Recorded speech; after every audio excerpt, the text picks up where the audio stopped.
This episode of Techno Buffalo is brought to you by 23andMe. What's up, everyone? Welcome back to another episode of Rumor Roundup. I'm your host, John Rettinger. This is the show where we take a little rumor here, we take a little rumor there, we smash them, bash them, put them in a blend tech, and serve you up a delicious rumor smoothie. This week, it is all Apple all the time. We're going to talk about Apple's iWatch, iPhone 5S, iOS 7, might be behind schedule, but it might not. Of course, the Apple TV, and the next two iPhones supposedly developed under the guise of the late CEO Steve Jobs. This is Rumor Roundup. Let's go ahead and get started.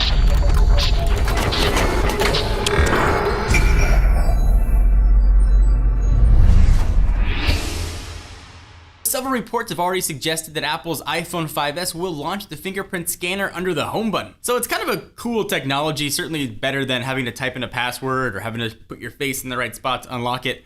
Pretty cool if it worked and worked quickly. I think that's the big thing. If it works fast, no one's gonna care. If it works slowly, nobody's gonna use it. Topeka Capital Markets analyst Brian White published a note to investors last Wednesday that said checks with his suppliers in Asia suggests technology will be built into the iWatch. So the team at Apple is working on a new design for iOS 7, which will likely make its debut on the iPhone 5S, but apparently the entire project is running a bit behind schedule. Apple's design chief, Jonathan Ive, is working on iOS 7, and according to recent reports, is trying to make the design flatter and easier to use than before. I'm really excited that Johnny Ive is working on iOS 7. He's the designing brain behind Apple's flagship products, but hasn't done much on the software side. So it's unclear how far behind iOS 7 is, but Apple typically unveils its latest mobile operating systems during its annual Worldwide Developer Conference, which takes place in June. So a few months down the road, but I wouldn't mind iOS launching later than initially planned, maybe from June, ends up being in July or August, as long as the wait is worthwhile. iOS getting refreshed, redone, redesigned, and relaunched. I would love to absolutely see it. What do you guys want to see in iOS 7? The Apple iTV rumors took a turn to the bizarre on Wednesday when Topeka Capital Markets analyst Brian White,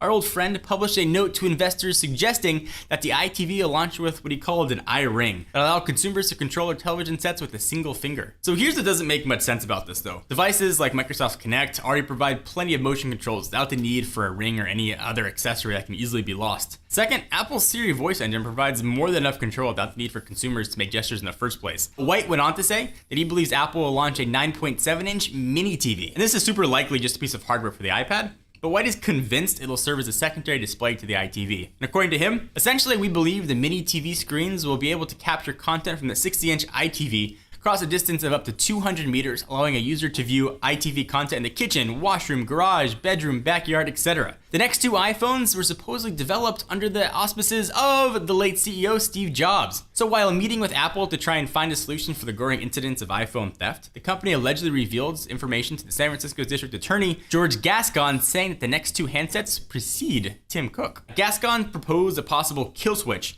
as a way to deter thieves, and that's when Apple reportedly unveiled their two upcoming iPhones, presumably to say Gascon's plan was impossible in the foreseeable future. Good news that perhaps the next two iPhones were developed under Steve Jobs, even if it's the 5S and a lower price iPhone, or even better if it's the 5S and the iPhone 6, so that could be kind of cool. Let me step aside from the rumors for a minute to thank our friends and sponsors at 23andMe. So have you ever wondered what you might learn from your DNA? 23andMe enables anyone to explore their own DNA. It's totally based on a saliva analysis, approximately 1 million data points in your DNA. Customers receive over 200 personalized reports that cover health risks, physical traits, carrier status for conditions that could be passed on to children, and more. 23andMe first offered their personal genome service in 2007 for $999 and only reported 14 reports.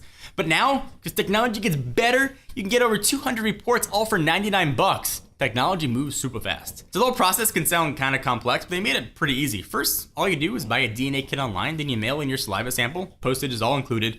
After a few weeks, you receive over 200 health trait ancestry reports. Get started now. Go to 23andme.com/technobuffalo to literally learn more about yourself. So thank you guys for watching the episode of Rumor Roundup. I hope you enjoyed. We're back here every week bringing you a ton of rumors and delivering them to you on a silver video platter. If you guys liked the video, give us a thumbs up. We most definitely appreciate it. And check us out at technobuffalo.com. I'm John Rettinger. I'll see you next video.